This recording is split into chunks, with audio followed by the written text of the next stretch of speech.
We've addressed the secondary and our concerns and our optimism for them. We've addressed the defensive line and our concerns and our optimism with them, right? We've addressed secondary. We've addressed defensive line. We have yet to address linebacker concerns. And rightfully so, that should be the group we're most worried about.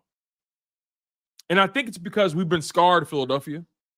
I think it's because we've seen so much mediocre linebacker play over the past several years, or to put it frankly, we haven't had consistent linebacker play. Like I said, some fans have their concerns with the defensive line. Fair enough. Some fans have their fair share of concerns regarding the secondary. Fair enough. But I think we all share those similar concerns as it pertains to the Eagles linebackers. And you guys, this isn't going to be a snooze fest. This isn't going to be me trying to break your heart. This is going to be me trying to find that silver lining while still keeping it real with you guys and acknowledging the reality. And don't worry, 007. We're going to talk about him. You see, the Eagles, they don't have a stable history or a reliable history when it comes to linebacker play. We've had moments, we've had glimpses, right? We could think of guys that we've come across in history that have blessed the Philadelphia Eagles with their linebacker play, right? We can speak on TJ Edwards, who was an undrafted guy who we developed and turned into a solid player. TJ Edwards, he had his limitations. He had his quirks to his game, but he was reliable. He was stable. He knew what to do and where to be. And then prior to that, let's say we got maybe a short stint of reliability from Nigel Bradham. Remember that? Or remember we got a little bit of stability from Jordan Hicks, but he couldn't stay healthy. Remember the Michael Kendricks moment? He was okay, right? Then beyond that, you got to go far back than when we had D'Amico Ryans for a little bit that one season. Remember we had TKO Spikes for that one season? And then you go further back, Jeremiah Trotter Jr. You feel what I'm saying? Remember when we had guys like Stuart Bradley? Remember that? The linebacker. Then you go further than that, the Seth Joyners of the world. The Eagles Hall of Famer Seth Joyner. You feel what I'm saying? There hasn't really been a stable history. Then we bring up names like Anthony Morrow or Nicholas Morrow. And then we Shaq Leonard and what else? Nate Gary. I can go on and on about how bad the Eagles linebackers have been. It's been inconsistent, right? We had that little moment with Kaiser White that was pretty solid. Limitations, of course, but he was solid. You feel what I'm saying? Remember the Davion Taylors of the world, no longer in the NFL. The Eagles haven't had a stable history of linebacker play. They just haven't. And frankly, it's been mediocre and it's been inconsistent. And when we thought we had a long-term answer, Harry Roseman refused to pay him. And I'm going to get to your comments. I'm going to get to your super chats. Firstborn second, thank you so much. I really do appreciate you guys. He says, and he gave me the $9.99 super chat. Thank you, good brother. I appreciate you. He said, salute to you, Tone. I called you the Youngwood Harris. I got that a lot in high school. They used to call me Julius back in the day. Thank you, firsthand second and firstborn second. And I'll revisit that super chat as well. I appreciate that. But we thought we had a long-term answer at the position, right? We thought we had a guy in TJ Edwards. Harry refused to extend a long-term. He refused to pay him. He refused to invest in the guy after you developed him from being an undrafted player. So when it comes down to it, we have only one person to look at. Harry Roseman. Harry Roseman has to bear the weight of it all. He has to carry the weight of not investing in that position the way he's supposed to. He has to wear that. That's on his jacket. He has not invested in the position in the draft in terms of high draft picks. We haven't drafted a linebacker in the second round or the first round since when? Right? The highest we've drafted a linebacker was what, third round? And that was Davion Taylor or Nakobe Dean. That's the highest we've drafted guys in a while. Nakobe Dean is still on the roster. We're going to get to him. Davion Taylor no longer in the NFL. So we have one person to look at as to why the linebacker position has been so unstable, why it's been so abysmal. The position, quite frankly, has been held together by tape and super glue. But now, there just may be promise. There just may be optimism. There just may be a silver lining as it pertains to the current state of the linebacker position. The linebacker core in 2024 currently consists of Devin White, Zack Baun, Nakobe Dean, Jeremiah Trotter Jr., Ben Van Sumeren, and Oren Burks. And at face value, we may look at that linebacker room and say to ourselves, Tone, talented, but there's question marks. All these guys got something to prove, but it's question marks. We know they're hungry. We know they know the history of the position in this city. But there's still question marks. There's still something that we have to get over. We can't put our full trust in this position group, not yet. No matter how optimistic I am about the season, no matter how optimistic I am about this defense, I think this defense will eventually be a top 13, top 12 defense before the season is over. I do think that. I think Vic Fangio was going to bring a certain flavor to this defense that we've been missing. I do believe some of these guys are going to turn the page on their careers. I do believe some of these guys are going to take a step forward. I do believe that, but they have to prove it, and I don't know if I trust them quite yet, Philadelphia. I don't know if I trust them quite yet, world. I don't know. Let's just take it step by step. Let's take it player by player. Devin White. Devin White formerly played for the Tampa Bay Buccaneers, former Pro Bowler, former Super Bowl champion. Talented, young, athletic. But he's fallen out of favor over the past couple seasons during his time at Tampa Bay. And now he's trying to revitalize his career with the Philadelphia Eagles. He says he came here and took less money because he knew what his worth was and he wanted to prove it. Can Devin White revitalize? Can he inject some life into his young NFL career? He's 5 years deep in this thing, entering his 6th season. He's a veteran. Can he turn things around? Can he earn the trust of Philadelphia? Can he regain favor in the NFL? I don't think the Philadelphia Eagles will extend him beyond this year, regardless of the result. But can he put himself in position to get a decent contract? Maybe a 3-year extension somewhere else? A 3-year contract somewhere? Can he put himself in position to earn the respect of his peers again? To earn the respect of the NFL again? Because they talk down on him. They speak about his limitations in coverage. They spoke down on him in Tampa. How he wasn't a team first guy, whatever it may be. Can he switch the narrative? Can he turn things around? We will see. Can he prove he can still play this game on a high level? We will see. And then you get to Zack Baun. Zack Baun, who's been a perennial special teamer. Zack Baun doesn't really have too much bad news out there about him.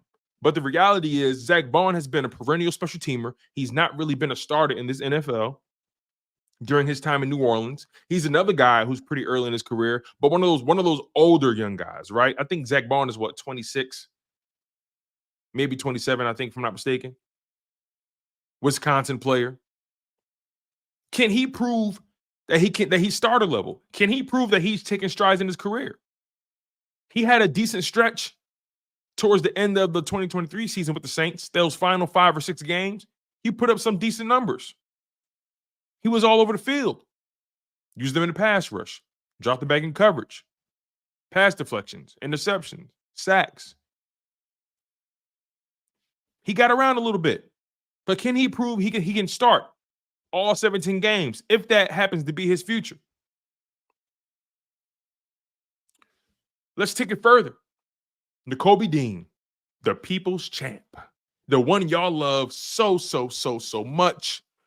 Nakobe Dean, the Georgia product. I want to give him some bail, though. He got no playing time in his rookie year. Understandably so. TJ Edwards, Kaiser White was right there. No playing time. But his second season, he comes in. They give him every opportunity to be the starter. They gave him every opportunity to be a starter. He can't stay healthy. He can't stay healthy. Ended up on IR twice. Shut down for the rest of the season. So now he enters year 3. Remember, he's a 3rd-round pick, no 5th-year option. He enters year 3 with some pressure on him. It's about time you start showing improving, fella. It's about time you start showing why they drafted you where they drafted you. It's about time you start showing people why they should have never passed on you in the draft. Nakobe Dean has been given every opportunity to prove himself as a starter. He's been given every opportunity. Now, he's been healthy throughout training camp, throughout preseason. He's going into the regular season healthy. Can he hold up? Remember, last year, he didn't make it through training camp and preseason healthy that much. He had some nicks and bruises. And then it just continued to snowball downhill. But can he stay healthy? You're healthy now. We'll see what Nakobe Dean has. Will he end up being a starter before the season's out? We never know.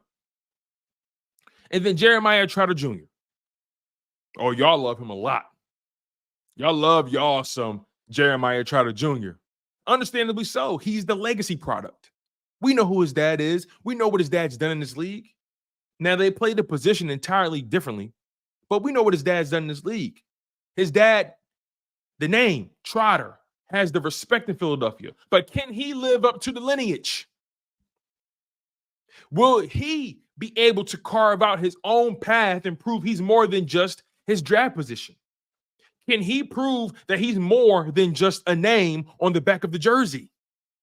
That's the challenge for Jeremiah Trotter Jr. He has to cement his own legacy. He has to prove that he's bigger than just the name on the jersey. He has to prove that he deserves more respect than just what his dad's done. And I think he understands that. I think he does. Let's transition to the rotational guys, the guys who are on the bottom of the depth chart when it comes to linebackers, right? And we have a special guest coming on in about 9 minutes. Make sure you guys lock in. Oren Burks. Oren Burks, 6-year NFL vet who's played on great defenses in his career, although limited snaps, but played on pretty good defenses in Green Bay and the past 2 seasons in San Francisco. You know, you don't make the roster in San Francisco, and you're not the backup linebacker to guys like Fred Warner and Kinlaw if you can't play. Or is it Greenlaw? I don't know. But you don't back up those guys. You don't rotate with those guys if you can't play. You don't make the San Francisco 49ers roster if you can't play, if you don't have any sort of traits that they like. But Oren Burks, his role on this team will likely be limited. He'll likely be just a special teamer for the most part. Too many people, too many bodies ahead of him. But can he show some value? Can he earn himself another contract somewhere else for the next season? Can he be Can he be somebody that we look at and say, "Ooh, Oren Burks on special teams? I trust him. I trust him on special teams. He lays the wood." You feel what I'm saying? Can he prove value and elevate his value? Let's go beyond Oren Burks. The young blood. Undrafted player in 2023. The Eagles gave him a shot. He took it. and even played well enough in training camp and preseason this year to earn a spot on the 53-man roster. He's given us flashes. He's shown us some ability in coverage. He's shown us his tackling ability, right? His ability in the run game. Rangy player, very fast. But he's someone that's regularly fought for his spot throughout his football career. Had to fight for time at Michigan. Things didn't work out there. Transferred to Michigan State. Had his best year his senior year. And managed to leverage that into a very young NFL career. We'll see how long it lasts. We like his instincts. We've seen flashes of it. But he's a developmental piece. And our expectations should be curved when it comes to Ben Van Sumeren. But he is and has become a valuable special teams contributor. We look at we look at Ben Van Sumeren and say we like him in special teams. We do. We'll see where his career takes him. But overall, this group has so much to prove in their own right. Everyone's battling a demon. Everyone's battling some sort of doubt that's been laid on them from somewhere, be it from the fans, be it from evaluators, other teams. All these players, all these linebackers are battling some sort of stigma that's been placed on their name. Can they come together for the ultimate goal and prove their weight in gold? Can they come together and be better than many expect them to be? Many of you ask, Tone, where does this optimism come from? Frankly, I can't say for certain where I stand with this room, if I'm being honest. I can't say for certain where I stand, even through the optimism. I'm a supporter of the Eagles. I have to be optimistic. For those of you who question why I'm optimistic, what are they showing me? Again, we're only going to deal with the tangible. We've seen flashes from Dean throughout training camp and preseason. We've seen the flashes. We've seen flashes from Devin White. We've seen flashes from Jeremiah Trotter Jr. We've seen a flash from Oren Burks. We've seen a flash or two from Zack Baun in training camp and preseason. We've seen flashes here and there from Ben Van Sumeren. If they can string those performances together and carry into the regular season, if they can stack those days, stack those reps, build that trust, that chemistry, stay healthy, working in this Vic Fangio defense, I think we have a little bit of leeway, a little sliver, a window of optimism to see through. I'm not going to rob the fans of that. If I feel like I see something, they just have to put it all together. That's what they have to do. This linebacker room has to put it together because, again, like I said, I'm uncertain, but because I'm from Philadelphia, because it's in my DNA, I have to be optimistic. We need to see this room tackle consistently and be damn good at it. And that's a question. That's a question we have to be considerate of because they didn't do too much tackling in training camp, unfortunately. That's the knock on this coaching staff and the overall direction that they're taking it in. They don't let these guys tackle too much. They haven't done that in the entire time of the Nick Sirianni era. So I don't know why people get mad about it, but it is what it is. We made it to a Super Bowl not tackling in training camp. So why should the mode change, right? But they did have those guys out there for extended periods of time. They did have those guys out there getting as many reps as possible. They had those starters out there on defense playing in the preseason all throughout, right? So again, everyone has something to prove. It's all uncertain at the end of the day. All uncertain. Devin White, what will you do? Nakobe Dean, will you guys change the narrative? Jeremiah Trotter Jr., can you live up to the name? Can you be bigger than the name? Can we trust you beyond your name?